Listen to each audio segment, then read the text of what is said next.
Hello everyone, my name is Netpel Ortega, 35 years old, OFW here in Hong Kong.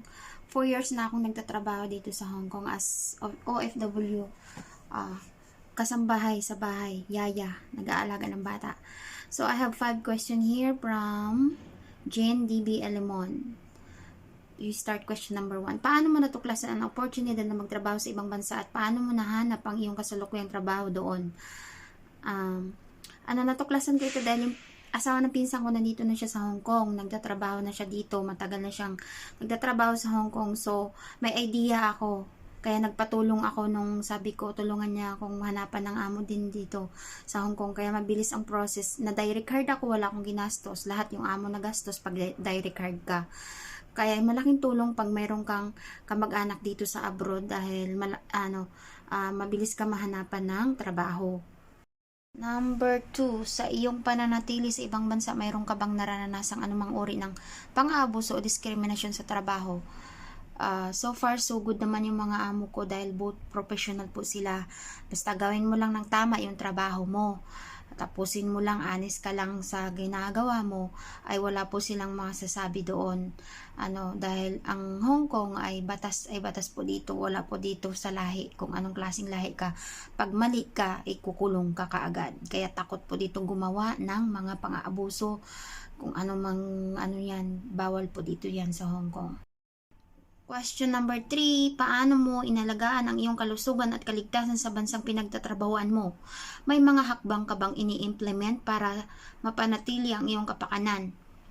Dito naman sa bansang Hong Kong ay mga healthy po ang kinakain dito na pagkain dahil mahilig po sila sa mga herbal, mga medicine, at saka yung mga gulay dito. Lagi pong nasa hapagkainan po yan, yung mga gulay dito. Based sa akin, para maging malusog ang aking kalusugan ay hindi po ako nag-stress, hindi ko po dinadamdam at iniisip yung mga problema sa Pinas dahil importante po talaga sa atin malusog tayo dito sa abroad dahil ang lakas lang natin ng ating puhunan talaga. At dito naman, pag nagkasakit, ang ini-implement naman dito ay may libre kang health insurance dito sa Hong Kong. Magpa-check up ka, magpunta ka naman ng ospital, wala kang babayaran, libre po yun ng amo. Yan lang. Number 4, paano mo nilalapit ang pag-aaral at pangangalaga sa iyong mga anak habang malayo ka sa kanila? Ano ang mga hakbang na ginagawa mo para mapanatili ang koneksyon sa kanila? Ako ay single po ako, wala po akong anak. Pero may pinapaaral pa akong kapatid, college na ngayon. Iyon po yung sinusuportahan ko. At pati yung magulang ko ay sinusuportahan ko rin. Dahil ako yung hindi naman ako panganay, pero ako yung breadwinner sa lahat. Dahil ako lang yung magkakaya ng tumulong sa kanila dahil nag-asawa na yung mga iba kong kapatid. Kaya yun. Ang communication naman ay importante sa pamilya yun. At may oras talaga para makipag-usap. Every week naman dito ay may day off. Pwede mo silang kausapin whole day. Yun lang.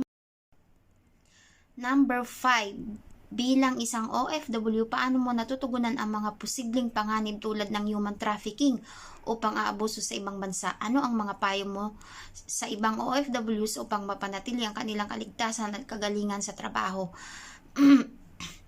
Para sa akin, para maiwasan ito, makontento tayo sa trabaho natin na dito sa abroad, kung tayo, yun lang. At kung mayroon namang nag-aalok sa atin na mas madali ang trabaho, wag kayong magtitiwala kahit kapwa OFW pa natin Pilipino yan, wag kayong magtitiwala sa kapwa nyo, lalo nag-aalok sa iba pang lugar, dadaling kayo doon. Kailangan talaga i-double check nyo yung mga ina-applyan doon kung legit ba. Kaya mag-ingat po tayo talaga, yung dubli ingat po talaga. Wag basta-basta susugod, wag basta-basta umuo kung hindi ka naman sigurado. Yun lang po. Salamat. Bye-bye.